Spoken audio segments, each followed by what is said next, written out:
আসসালামু আলাইকুম সবাইকে, আশা করি সবাই ভালো আছো। আজকে আমরা দেখব নবম দশম শ্রেণীর সাধারণ গণিত বইয়ের 2.1 সেটের 7 এর অঙ্কগুলো হচ্ছে ক্রমজোড়ের অঙ্ক ভাইয়া। আর এই অঙ্কগুলো তোমরা ক্লাস 8-এ যখন সমীকরণ সমাধান করছো না, প্রতিস্থাপন পদ্ধতি, অপনয়ন পদ্ধতি, সমীকরণ সমাধানের আরও 2টা পদ্ধতি আছে, সেটা তোমরা এখনো জানো না, সো এটা নিয়ে কথা না বলি। কিন্তু আমাদের এখানে যার সমীকরণ সমাধান করতে হবে ভাইয়া, কিন্তু সমীকরণ তাকে তৈরি করতে হবে, তাই না? ক্রমজোড়ের শর্ত অনুসারে কি আছে দেখো। ক্রমজোড় মানে কি? যে দুইটা অংশ নিয়ে যে গঠিত অংশ, যে দুইটা উপাদান নিয়ে একটা প্রথম অংশে দেব, একটা দ্বিতীয় অংশে দেব, একটা প্রথম অংশে, একটা দ্বিতীয় অংশে, এই দুইটা অংশ নিয়ে গঠিত হবে, কোনটা প্রথমে থাকবে কোনটা পরে থাকবে, এরকম নিয়ে গঠিত অংশগুলোকে আমরা বলি ক্রমজোড়। আমরা বলি কি? ক্রমজোড়। এরকম যদি খেয়াল করো, এরকম যদি ক্রমজোড় সমান থাকে, যে এই সাইডে একটা এক জোড়া আছে, এই সাইডে এক জোড়া আছে, যদি এরকম সমান থাকে তাহলে ক্রমজোড়ের শর্ত থেকে আমরা কি লিখতে পারবো? এই সাইডের প্রথমটা আর এই সাইডের প্রথমটা সমান, এই সাইডের দ্বিতীয়টা এই সাইডের দ্বিতীয়টা সমান। এটা হচ্ছে ক্রমজোড়ের শর্ত। আবার বলতেছি, ক্রমজোড় মানে কি? দুইটা অংশ নিয়ে গঠিত অংশকে ক্রমজোড় বলে, যে কোনটা প্রথমে থাকবে কোনটা পরে থাকবে। এরকম যদি দুইটা অংশ দুই পাশে থাকে সমীকরণের, তো আমরা কি করতে পারবো? প্রথম অংশের সমান প্রথম অংশ, দ্বিতীয় অংশের সমান দ্বিতীয় অংশ। এইটুকু যদি বুঝো তাহলে অঙ্ক তোমরা এমনিতেই করতে পারবা। তো আমরা সময় নষ্ট করে চলো অঙ্কগুলো দেখি, সময় নষ্ট না করে। কি দেখবো আমরা? 2.1-এর কত অনুশীলনী? 2.1। 2.1-এর 7-এর ক নাম্বার। 7-এ অঙ্ক আছে 3টা। কয়টা অঙ্ক আছে? 3টা। তার ক নাম্বারটা এরকম দিচ্ছে যে x+1, y+2। এখানে কয়টা অংশ আছে দেখো তো? 2টা অংশ আছে না? কয়টা অংশ আছে এখানে? আমাদের 2টা অংশ আছে। 2টা অংশ আমাদের কি কি আছে? 2টা অংশ আছে হইলো, একটা হলো এইটুকু আর একটা হচ্ছে এইটুকু। সেম ভাবে এখানেও 2টা অংশ, এই একটা অংশ, এই একটা অংশ। এখন আমরা শুরুতেই কি করব? যা দেওয়া আছে শুরুতে আমরা কি লিখব? দেওয়া আছে, এখান থেকে শুরু। সলিউশন দেওয়া আছে। কি দেওয়া আছে? যে x যা দেওয়া আছে তুলবা, x-1, y+2 সমান y-2, 2x+1। এখন এখানেও এক জোড়া, এইখানেও এক জোড়া, এটাকে আমি বলবো ক্রমজোড়। তাহলে ক্রমজোড়ের শর্ত অনুসারে, কি জোড়ের? ক্রমজোড়ের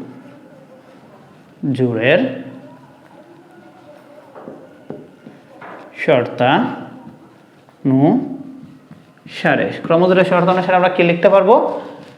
এইটার প্রথমটা সমান এইটার প্রথমটা, আর এইটার দ্বিতীয়টা সমান এইটার দ্বিতীয়টা। তাহলে আমরা কি করব? x-1, এটা এটুকু কার সমান লিখতে পারবো আমরা? এইটুকুর সমান। তো এইটুকু কি আছে আমাদের? y-2। একটু খেয়াল করো, আমরা অপনয়ন আর প্রতিস্থাপন 2টা পদ্ধতি জানি। অপনয়ন সবচাইতে ইজি পদ্ধতি। আর অপনয়ন করার জন্য আমাদের কি করতে হয়? যে চলকগুলো আমরা এক পক্ষে রাখবো আর ধ্রুবক পদগুলো আরেক পক্ষে। তো চলক এখানে কি কি আছে? x আর y আছে না? তো x আর y তুমি এক পক্ষ করো। x আর y যদি এক পক্ষ করি তাহলে x, এটা আছে প্লাস, এই সেটা আসলে কি হবে? এটা মাইনাস। তাহলে -2 রয়েছে এখানে, -1 ওই সাইডে গেলে কি হবে? +1, বা x-1 সমান কত থাকে দেখো তো? 2 এর থেকে 1 গেল, তো -1। এটা সমীকরণ দেব 1। এটা সমীকরণ কত? 1। সেম ভাবে আমরা আরেকটা কি লিখতে পারবো? এবং এটা কি লিখতে পারবো দেখো তো? এইটুকু সমান এইটুকু। তো আমার যেহেতু x বামে আছে, এই জন্য এই অংশটা আমরা খেয়াল করো, আমরা যেমন a = b লিখতে পারবো, b = কিন্তু a লিখতে পারবো, একই কথা। মানে এইটা সমান এটাও লিখতে পারি, অথবা এইটা সমান এইটাও লিখতে পারি। যেহেতু আমরা x সাইডে রাখতেছি, অতএব x এর অংশটা আমি বামে রাখি। তাহলে 2x+1 ইকুয়াল কত লিখতে পারবো আমরা? y+2। বা আমরা কি করব জানো বলছি? চলকগুলো এক পক্ষে রাখবো। কোনগুলো? চলকগুলো। তো এখানে চলক কি আছে? 2x, আর এখানে y। 2x = y ইকুয়াল, এই সাইডে আছে 2 +1, ওই সাইডে গেলে হবে -1, বা 2x - y = 1। এটা ইকুয়েশন নাম্বার 2। এখন জাস্ট আমার x আর y এর মান দরকার। সব সময় সমীকরণ সমাধান অপনয়ন প্রসেসে করার চেষ্টা করবা, কারণ অপনয়নটা হচ্ছে ইজি। অপনয়নের নিয়ম কি, দুইটা সমীকরণ আমি হয় যোগ করব নয় কি করব, বিয়োগ করব। আর এখানে টার্গেট নিবা যে তুমি x বাদ করবা নাকি y বাদ করবা, যেটা বাদ করার টার্গেট নিবা সেইটার চিহ্ন দুইটার উপর নির্ভর কইরা আমাদের এইখানে প্লাস হবে না মাইনাস হবে। আমি টার্গেট নিব, প্রথমে y বাদ করব। প্রথমে কি বাদ করব, y মানে x এর মান বের করব। দুইটার মান আমি একসাথে বের করতে পারবো না, যে কোনো একটার মান। তা আমি টার্গেট করতেছি x এর মান আগে বের করব, তার মানে আমি y বাদ করতে হবে। এখন খেয়াল করো তো এই y এর আগে কি চিহ্ন আছে, এই y এর আগে আছে মাইনাস, এই y এর আগে কি মাইনাস। এখন দুইটা সমীকরণের মধ্যে ভালো করে বুঝো এই অংশটা বা এই কথাটা, দুইটা ইকুয়েশনের মধ্যে বা দুইটা সমীকরণের মধ্যে যে চলকটা আমি বাদ করতে চাবো সেইটার দুইটা সমীকরণের মধ্যে যদি সেম চিহ্ন থাকে, মানে যদি দুইটাই মাইনাস অথবা দুইটাই প্লাস থাকে, যদি এরকম একই থাকে তাহলে দুইটি সমীকরণ বিয়োগ করতে হবে। দুইটি সমীকরণ কি করতে হবে, বিয়োগ। আবার যদি এরকম থাকে একটা প্লাস একটা মাইনাস মানে বিপরীত চিহ্ন থাকে, তাহলে সমীকরণ দুইটা আমরা কি করব, যোগ করব। একটু ভালো করে বুঝো ভাইয়া, যে যদি দুইটাই সেম চিহ্ন থাকে, দুইটাই কি চিহ্ন থাকে, সেম, হয় দুইটাই প্লাস অথবা দুইটাই মাইনাস, হয় দুইটাই প্লাস অথবা দুইটাই মাইনাস, এরকম যে হয় আমাদের কি থাকবে প্লাস প্লাস থাকবে অথবা মাইনাস মাইনাস থাকবে, দুইটাই হয় প্লাস হয় দুইটাই মাইনাস। দুইটাই সেম চিহ্ন থাকলে দুইটা সমীকরণ করব বিয়োগ, আর দুইটা ভিন্ন চিহ্ন থাকলে করব যোগ। এখন ওর আগে আছে কি মাইনাস, এই y এর আগে আছে মাইনাস, তাহলে একই চিহ্ন না, দুইটাই একই রকম চিহ্ন বিধায় আমাদের কি করতে হবে, মাইনাস করতে হবে। এখন দেখো তো গুণ করব কি দিয়া, ওর সাথে আছে x এর y এর সহগ 1, ওর সাথেও আছে 1। মোট কথা যদি 1 থাকে আমাদের কোনো কিছুতে গুণ করার প্রয়োজন পড়ে না। যদি ভিন্ন থাকে, যদি ভিন্ন থাকে তাহলে ওর সাথে যে সহগ থাকবে সেটা দ্বারা গুণ করব ওকে, ওর সাথে যা থাকবে সেটা দ্বারা করব ওকে। বুঝার সুবিধার্থে আমি একটু কইটা দেই। ধরো এখানে আছে সহগ 1, তাহলে এইটা দিয়ে গুণ করব কাকে আমি, ওকে। আবার ধরো ওর সহগ দিয়ে আছে এখানে কত 1, তাহলে এইটা দ্বারা গুণ করব কাকে, ওকে। তাহলে করে পাই, এত দ্বারা গুণ করে পাই। তাহলে গুণ করলে কি পাইতেছি দেখো তো, 1 দ্বারা গুণ করলে যা আছে তাই, তাহলে x minus y equal to -1। আর এটাকে যদি 1 দ্বারা গুণ করি তাহলে যা আছে তাই, তাহলে y ইকুয়াল টু +1। এখন আমি কি করতেছি, এটা মাইনাস, মাইনাস করলে কি চিহ্ন পরিবর্তিত হয়, তাহলে এখানে আছে প্লাস, এখানে হবে মাইনাস, এখানে আছে মাইনাস, এখানে হবে প্লাস, এখানে আছে প্লাস, এখানে হবে মাইনাস। এই y কাটা, কারণ একটা প্লাস ওয়াই একটা মাইনাস ওয়াই। আরেকবার খেয়াল করো, 1 দিয়ে গুণ করলে যা আছে তাই, কত আসতেছে আমাদের -1, এখানেও যা আছে তাই ইকুয়াল টু 1। যেহেতু মাইনাস করতেছি তাহলে চিহ্নগুলো আমাদের কি হবে, পরিবর্তিত হবে। যেহেতু মাইনাস করতেছি চিহ্নগুলো পরিবর্তিত হবে, প্লাস থাকলে হবে মাইনাস, মাইনাস থাকলে হবে প্লাস। এইটা প্লাস ওয়াই, এটা মাইনাস ওয়াই, কাটা যায়। এখন যোগ বিয়োগ করো, উপরে আছে একটা x, নিচে আছে দুইটা x, এটার আগে মাইনাস এটার আগে প্লাস, তাহলে দুইটা থেকে একটা বিয়োগ করলে কয়টা থাকে, মাইনাস একটা, এখানে -1 এখানে -1, তাহলে -2।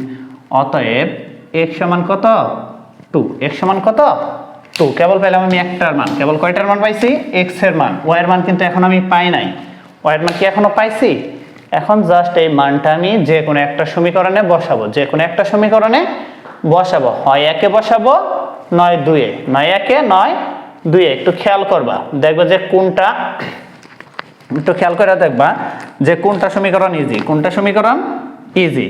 যে সমীকরণটা ইজি মনে হবে তুমি সেইটাই মান বসাবা, যে সমীকরণটা ইজি মনে হবে সেটাই তুমি কি করবা, মান বসাবা। একটু খেয়াল করো তো ইজি মনে হয় কোনটা, এটার মান আছে x মাইনাস ওয়াই, এটা আছে 2x মাইনাস ওয়াই, তুলনামূলকভাবে এটা ইজি। তো 1 নং এ বসাও, যে 1 নং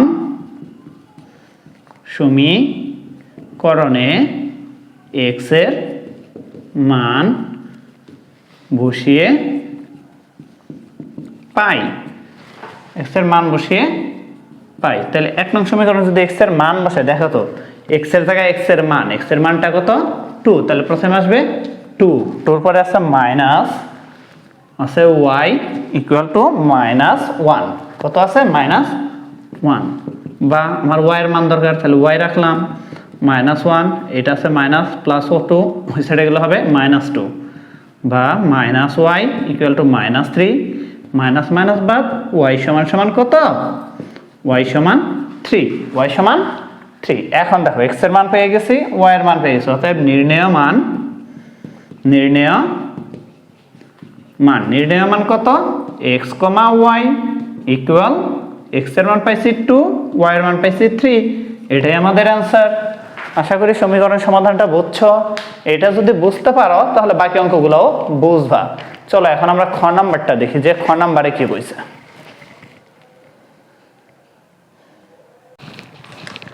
এই ধরনের অঙ্কে আমরা কি করব বলছিলাম? শুরুতে যা দেয়া আছে তুলবো। শুরুতে যা দেয়া আছে ভাইয়া তুলবো। একটু খেয়াল করো, এটা যদি বুঝো ক্রমজোড় সম্পর্কিত যত অঙ্ক আছে তুমি পারবা। এই অঙ্কটা বুঝলে ক্রমজোড় সম্পর্কিত যা আছে সব তুমি পারবা, পানির মতো তুড়ি দিয়ে করে ফেলবা।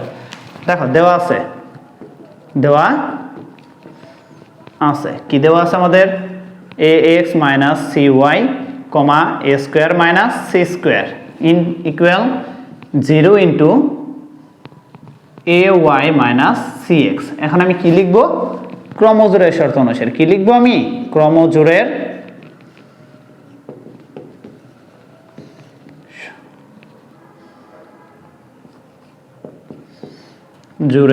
শর্তানুসারে ক্রমজোড়ের কি অনুসারে? ক্রমজোড়ের শর্তানুসারে প্রথমটা সমান প্রথমটা লিখতে পারি, তাহলে ax মাইনাস cy সমান 0। এটা সমীকরণ কত? 1। এখন দ্বিতীয়টা সমান এইটা সমান এইটা, এটার সাথে যেহেতু আমাদের xy আছে তাহলে এইটা আমি একটু বাম সাইডে লিখব। তাহলে আছে ay মাইনাস কত? cx equal a square minus c square. এটা প্রথমে x আছে না, এই জন্য এটা ওই আকারে সাজাও। তাহলে minus cx plus ay equal a square minus c square. সমীকরণ 2। সমীকরণ কত? 2। এখন দুইটা সমীকরণ হয় আমি যোগ করব, নয় আমি কি করব? বিয়োগ করব। তাহলে সমীকরণ 1, সমীকরণ 2। প্রথমেও আমরা মান কার বের করব বলছিলাম? x এর মান বের করব। তাহলে y বাদ করব। এই y এর আগে কি চিহ্ন? প্লাস। এই y 1 নং সমীকরণের y এর আগে কি চিহ্ন? মাইনাস। 1 নং এর আগে মাইনাস, 2 নং এর y এর আগে প্লাস। যেহেতু বিপরীত চিহ্ন অবশ্যই সমীকরণ দুটো আমি কি করব? যোগ করব। করলাম। এখন আমি এটাকে কত দ্বারা গুণ করব? 2 নং এর সাথে কি আছে দেখো তো? সহগ a, তাহলে এটাকে গুণ করব a। 1 নং এর সাথে সহগ আছে কত? c, তাহলে এটাকে গুণ করব c করে পাই। আবারও খেয়াল করো, এটার সাথে যা সহগ থাকবে, 2 নং এর সাথে যা সহগ থাকবে সেটা দ্বারা গুণ করব আমি 1 নংকে। 1 নং এর সাথে যা সহগ থাকবে সেটা দ্বারা গুণ করব 2 নংকে। এখানে a আছে বিধায় এটাকে a দ্বারা, এখানে c আছে বিধায় এখানে c দ্বারা। এখন 1 নংকে কত দ্বারা গুণ করতেছি? a দিয়ে একে গুণ করলে কত আসে? a স্কয়ার সাথে আছে x মাইনাস, এখানে যদি গুণ করি a আর c আছে, a c সাথে y ইকুয়াল 0 কে যা দ্বারাই গুণ করব 0ই আসবে, অন্য কিছু আসবে না। এটাকে কত দ্বারা গুণ করব বলছি আমি? c, তো c দিয়ে c কে গুণ করলে c স্কয়ার, তাহলে মাইনাস আছে c স্কয়ার সাথে আছে x, এখানে আছে কি প্লাস, এখানে আছে প্লাস, a কে গুণ করলে কি আসবে?